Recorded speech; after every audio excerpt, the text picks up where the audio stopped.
This episode is brought to you by Indeed. Stop waiting around for the perfect candidate. Instead, use Indeed sponsored jobs to find the right people with the right skills fast. It's a simple way to make sure your listing is the first candidates see. According to Indeed data, sponsored jobs have 4 times more applicants than non-sponsored jobs. So go build your dream team today with Indeed. Get a $75 sponsored job credit at Indeed.com/podcast. Terms and conditions apply. Hey, welcome to our Explainer. Today we're going to talk about a huge mistake so many people make in job interviews. It's a mistake that can totally change how an interviewer sees you. We're talking about a complete mindset shift that honestly could be the difference between getting the job and, well, not. So let's start with a really simple question. So, picture this. You're sitting in that chair across from the hiring manager.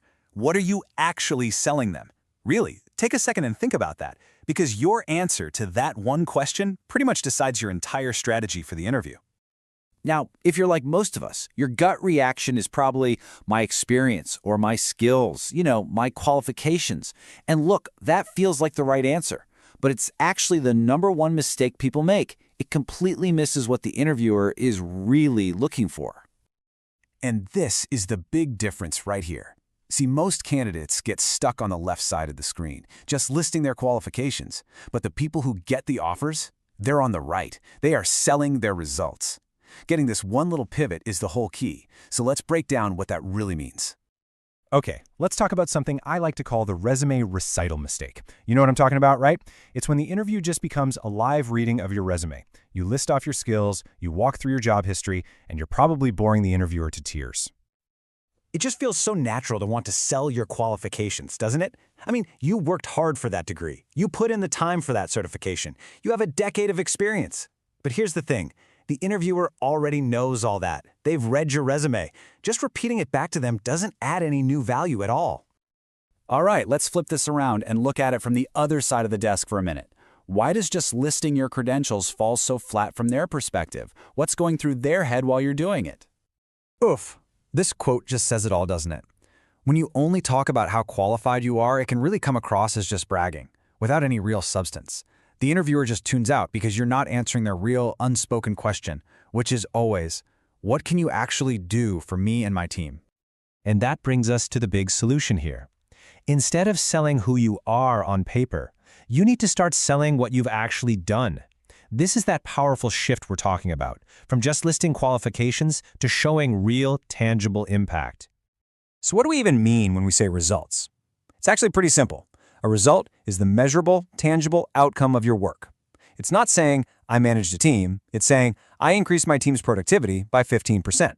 It's not, I worked on a marketing campaign. It's, I helped generate a 20% lift in sales leads.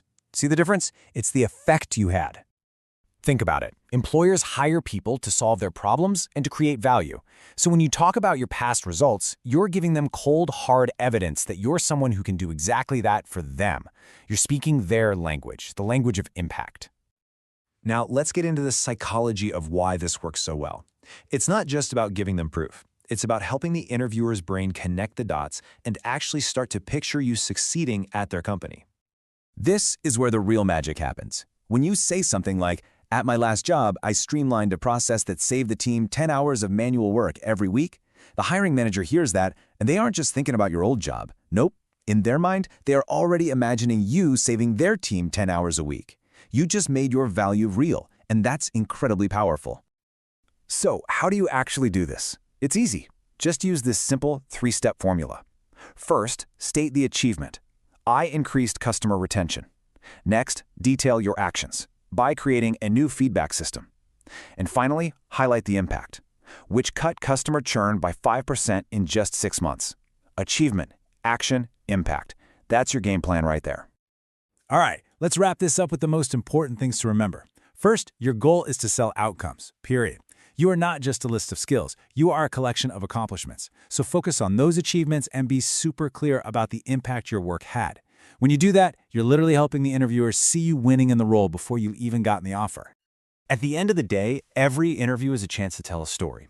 You can tell the boring story, the one about your qualifications, which, let's be honest, they've already read on your resume. Or you can tell the exciting story of your results, a story about impact, about achievement, and about the value you're gonna bring. The choice is yours. So, what story are you going to tell?